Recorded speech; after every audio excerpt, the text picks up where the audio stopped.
Chapter 7. Remain Calm. The shark swam behind the coral. "Where did it go?" said Annie, peering out the window. "It doesn't matter," said Jack. "We have to get to the top."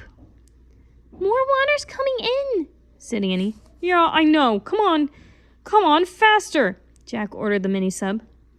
"Even more water's coming in," said Annie. "Lots more."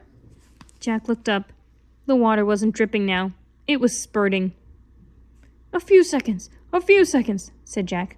Suddenly, the mini-sub burst out of the water. It bobbed on the waves like a cork. The ocean sparkled all around it.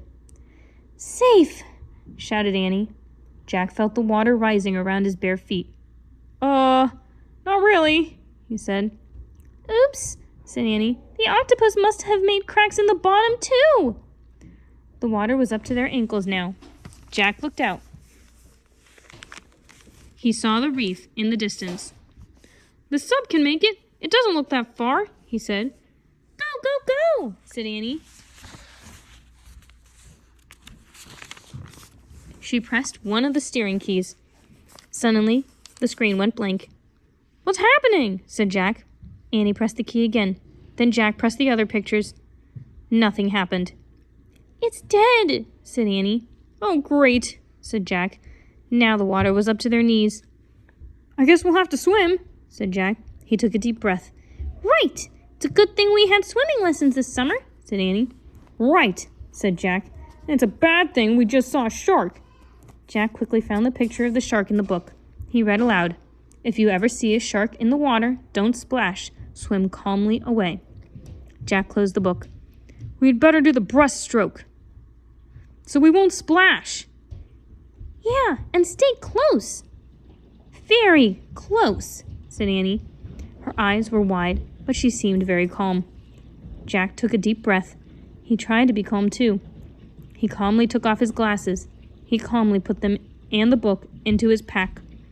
He calmly put his pack on his back. Annie opened the hatch. "Be calm," Annie said. She slipped out the mini-sub. "Help!" Jack said calmly. He held his nose. Then he calmly lowered himself into the ocean. Chapter 8. Swim for your life. Jack moved his arms slowly. He moved his legs slowly. He gently pushed the water out of his way as he did the breaststroke. "Calm, calm," he told himself.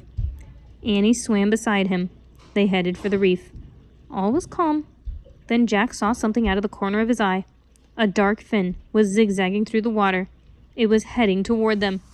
Jack wanted to splash. He wanted to yell, but he remembered calm. "I better not tell Annie," he thought. "She'll stay calmer if she doesn't know." He began to swim faster, then faster. Annie went faster too. They both swam as fast and as calmly as they could. Sometimes Annie went even faster than Jack, which made him swim faster and faster. Jack was so scared that he wasn't tired at all. He was swimming for his life and for Annie's life too. He didn't look back to see if the shark was still there. He didn't want to know. He just kept his eye on the tree house in the distance and kept swimming. Jack and Annie swam and swam and swam.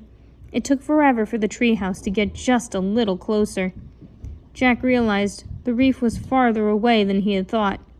He kept swimming, but his arms and legs felt heavy. Annie was struggling too. "Float," she said, "float." Jack and Annie turned onto their backs. They floated the way they had learned in swimming class. "We'll just rest for a minute," Jack thought. "Then we'll keep going."